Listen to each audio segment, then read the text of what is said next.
Good afternoon. I had the pleasure of meeting our distinguished speaker before today's luncheon, and when Andy told her that I was going to introduce her, she looked at me and said, "Don't screw it up."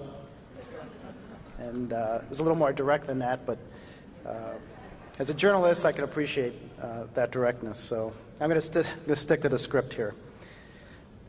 It's my pleasure to be here today to support the work of the BGA, our main investigative partner, and of course, Lara Logan and 60 Minutes, as well as CBS. We're all part of one of the news media's most important functions, keeping the public informed despite the challenges we face and unearthing the truth. The way we achieve this, to borrow the BGA's words, Andy often says, is by shining a light on government and holding public officials accountable. The Sun-Times and the BGA do their watchdog work here in Illinois and in Washington, D.C., while Lara puts her life on the line by investigating governments in foreign countries where it's a life or death struggle, not a political conversation. We watched Lara cover the toppling of Saddam's regime in Iraq, the Arab Spring in the Middle East, and the battle against al-Qaeda and the Taliban in Afghanistan. Her latest story on Afghanistan ran on Sunday to kick off the 45th season of 60 Minutes, and she's here to share her insights with us today. For that, we thank Lara and all of our friends at CBS News. She is a native of South Africa, a mother of 2 small children. They live in Washington, D.C., and she is, without question, one of the most courageous and intrepid reporters in the world. Please join me in welcoming 60 Minutes correspondent and CBS News Chief Foreign Correspondent, Lara Logan.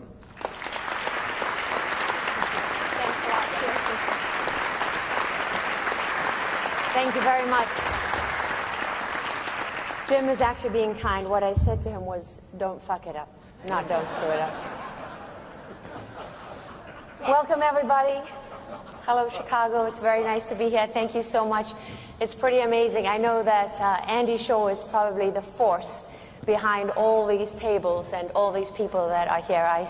I understand that Andy brought the BGA back from death's door, and he did it single-handedly, obviously now with a big team behind him, but it's thanks to all of you. And we have, at 60 Minutes, a history with the BGA, and we hope to take that into the future. We hope to be fully exploiting all of your investigators and your hard work and the time you put on the ground here, and turning that into 60 Minute stories and taking all the credit for it. They'll benefit the relationship as we move into the future. So I learned 2 interesting things in chatting to people in this room before lunch began. One is that I suppose I should watch what I say because more than half this room is full of lawyers. And the other is that this town is run by crooks. 6 out of your last 8 governors went to prison? Really? Wow. That explains why you need a BGA, right? I am very happy to be here. And in fact, the timing was incredibly fortuitous because for the last few years, I have been working on a story that when I first broached the idea, everybody looked at me skeptically, even the trusted people around me who have been through a lot with me. And that was a story about al-Qaeda in Afghanistan today. It's funny because nobody thought that that was an issue to be paying any attention to, and nobody thought there was any real traction to that. And it pissed me off because I knew I wasn't wrong. I had covered that war from the beginning, and I had watched what was happening on the battlefield, and I have never missed a year of the Afghan war. I've been back every single year. Sometimes I stayed for a year and didn't come home. You know, and I knew that we were being lied to, and I knew that the American people were being misled. And when it comes to issues that I care about, like issues of national security, I don't think that politics should dictate your national security policy. And I don't know a journalist that likes being lied to. So that combination really set us on this path. That and the fact that the challenge of covering a war year after year after year is that how do I at 60 Minutes, I don't live on the ground in Kabul, Afghanistan anymore. I don't have the benefit of that time there and being able to develop stories and break news. So what contribution can I make from afar? And that's when you look at the situation in Afghanistan, you look at the battlefield and you think, what's the smartest story that I can do? Because what's the story that tells people something that really matters? There's 100,000 things you can say about Afghanistan and about the war that are all interesting and relevant and important.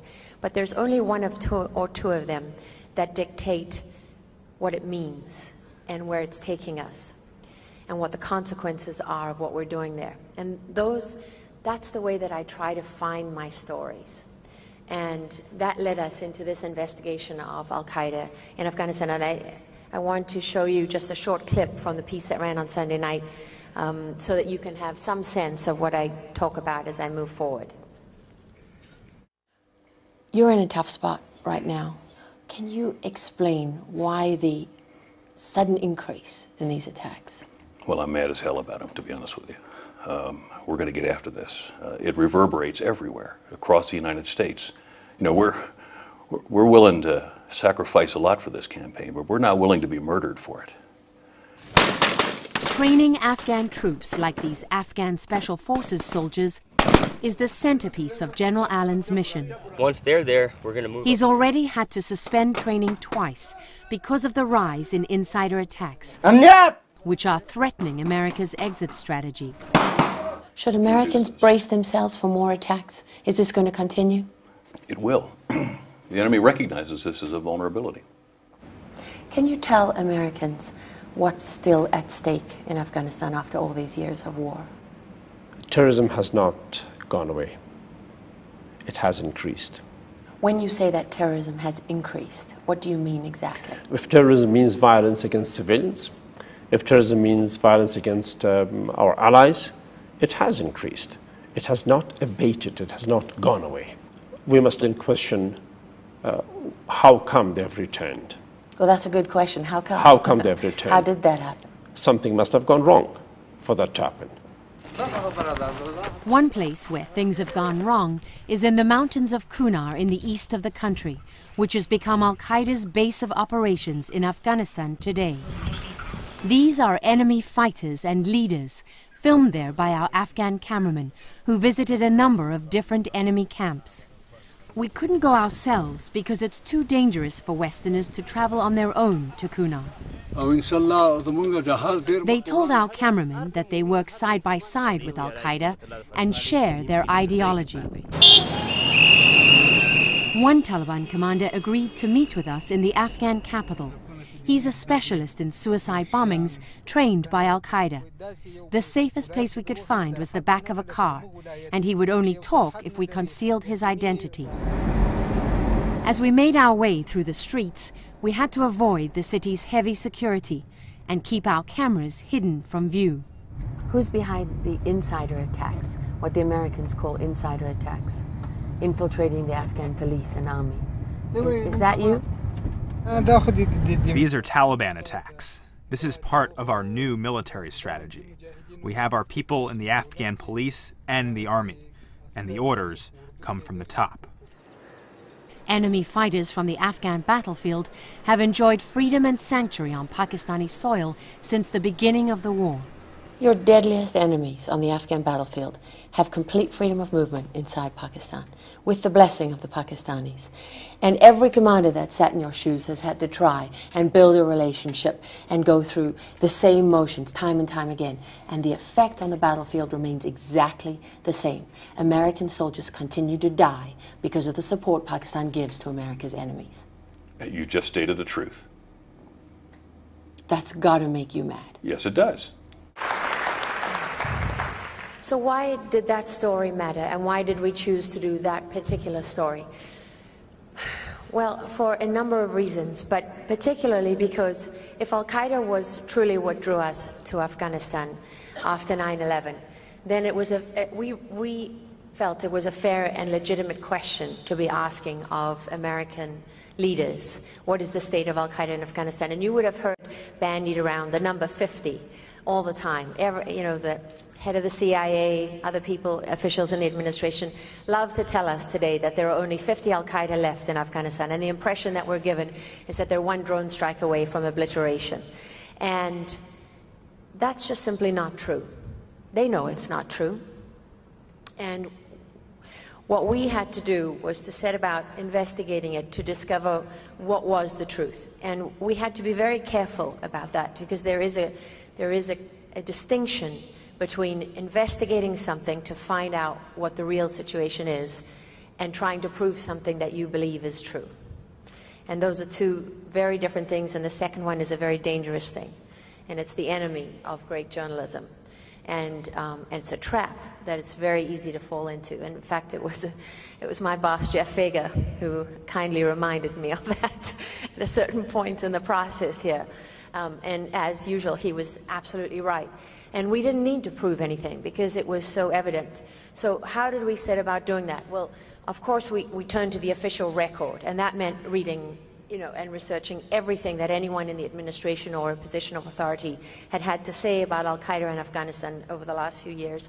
Fortunately, I read just about everything on a daily basis, so I stay on top of a lot of that, and that is not hard. I think having areas, having beats, beat reporters exist for a reason, right? I mean, beat reporting is a great thing, because there's nothing like that institutional knowledge and that depth of knowledge over time, and that gut feeling that you have that tells you when someone's full of shit and when they're not, and what you should be concentrating on and what you shouldn't, to guide you in doing real, true investigative work.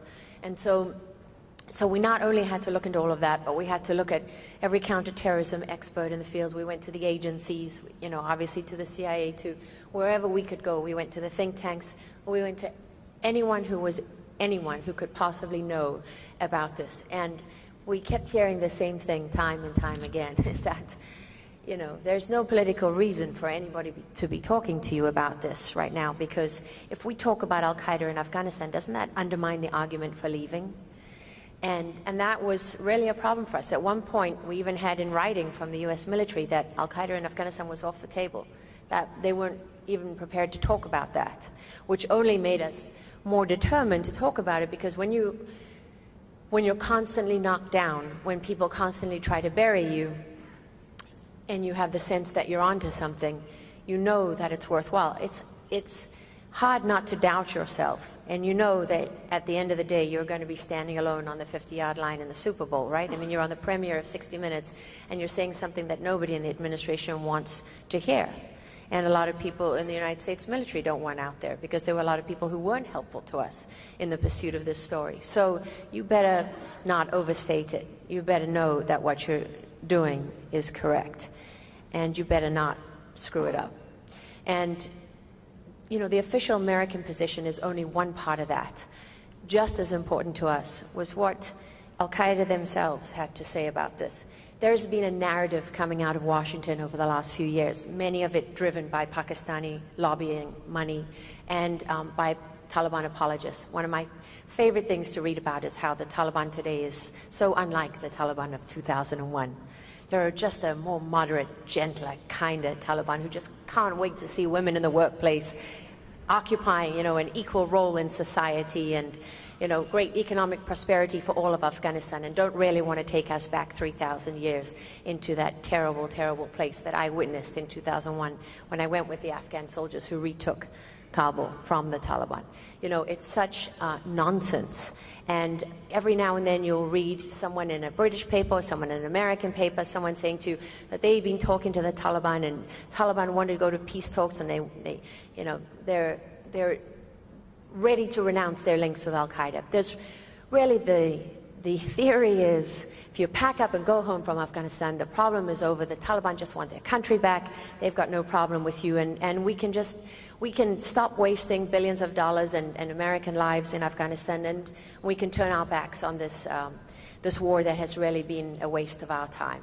That's amazing to me that that's where we are today.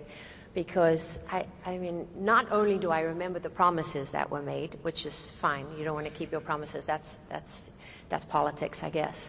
But to think that there's any similarity between this and Vietnam is ridiculous. The Viet Cong didn't care what you did when you went back to America. The Viet Cong weren't fighting for an Islamic caliphate. The Viet Cong didn't have a global struggle. And it's amazing to me that we constantly ignore what al-Qaeda and the Taliban and Haqqani and all these groups tell us every day in their own newspapers, in their own statements, they share something. They share an idea. Al-Qaeda is not an organization. You don't have to have a card, a membership card or a badge or something that we recognize in our society, something that the FBI can say, okay, I know what that is. I'm going to hold you responsible for what you did in Libya, and we're going to put you on trial in America.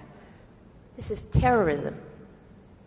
It's a completely and utterly different fight from anything we have faced in our history. And that's why we chose to do this story. Because what's the one thing about Afghanistan that's going to come home to haunt us? What we have done there for the last 11 years, our role in the Middle East, our role across the world, our way of life is under attack. And if you think that's government propaganda, if you think that's nonsense, if you think that's warmongering, you're not listening to what the people who are fighting you say about this fight. In your arrogance, you think you write the script. But you don't. There's two sides, and we don't dictate the terms.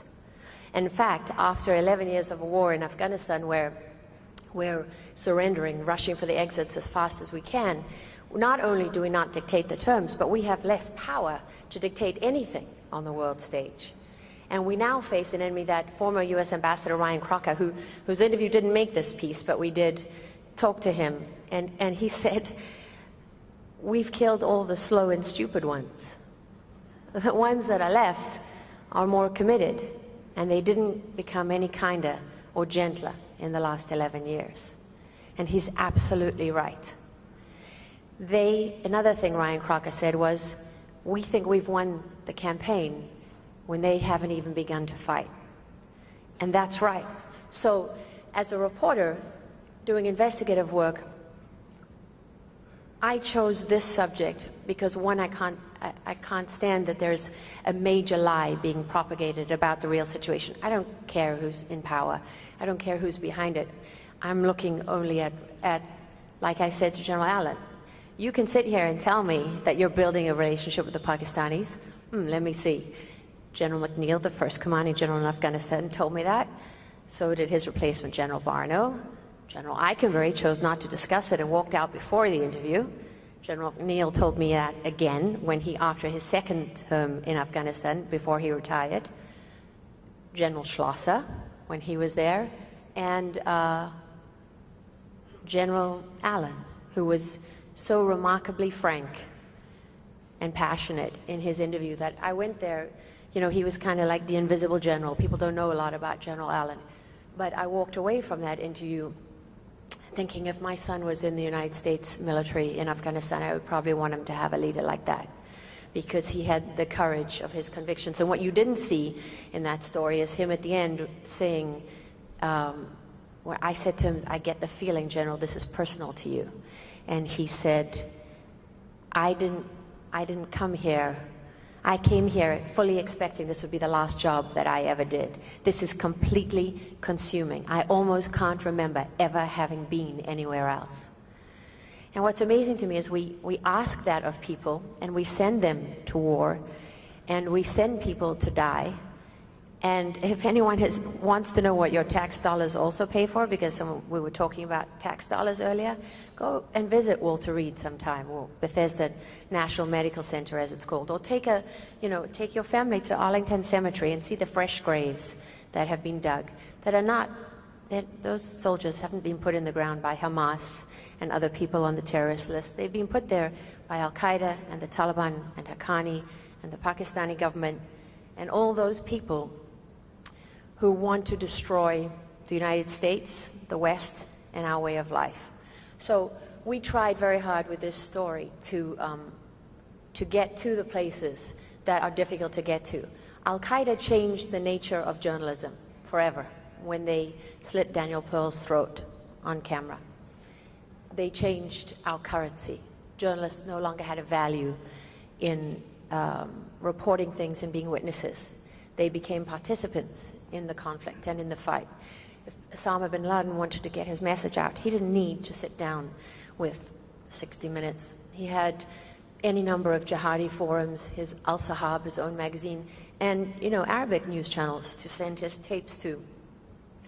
And when you go into a situation like the one I was with that Taliban commander, you always got to think, what's his motivation for talking to me? Because that, in the end, is really going to be the thing that determines whether I walk away from that meeting or I don't, right? Because there's obviously a certain amount of risk involved in all of these decisions, but at the end of the day, if you really believe that someone is there for the reasons they say they are, then you've got a chance of coming away from it alive. And in fact, that particular commander I had met before, back in 2006 when he was a fighter. And I went and embedded with the Taliban in Ghazni, just south of Kabul. Less than a mile from a US base, I was with like 300 Taliban fighters back in 2006. Before we even admitted that the insurgency was back. And I say insurgency like that because the Taliban was a government in power, and they're fighting to get back in power. They don't see themselves as insurgents. It's a very important distinction. And for me, if you fail to identify the ideological component to this fight, if you fail to identify what your enemy is really fighting for, if you lie about who they really are, I don't see how you can possibly have the right strategy. And what we wanted to do was to leave people with a sense of something that mattered, something that is going to resonate, something that I honestly believe will come back to haunt us. As it did before. It's almost like Groundhog Day in Afghanistan. That, you know, just as Charlie Wilson's war, right? Charlie Wilson said, you know, if you turn your back on Afghanistan now, you're going to pay a price. And we didn't believe them. And then there was 9/11. And when I look at what's happening in Libya, there's a big song and dance about whether this was a terrorist attack or a protest. And you just want to scream, for God's sake. Are you kidding me? The last time we were attacked like this was the USS Cole, which was a prelude to the 1998 embassy bombings, which was a prelude to 9/11. And you're sending in FBI to investigate. I hope to God that you're sending in your best clandestine warriors who are going to exact revenge and let the world know that the United States will not be attacked on its own soil, that its ambassadors will not be murdered, and the United States will not stand by and do nothing about it.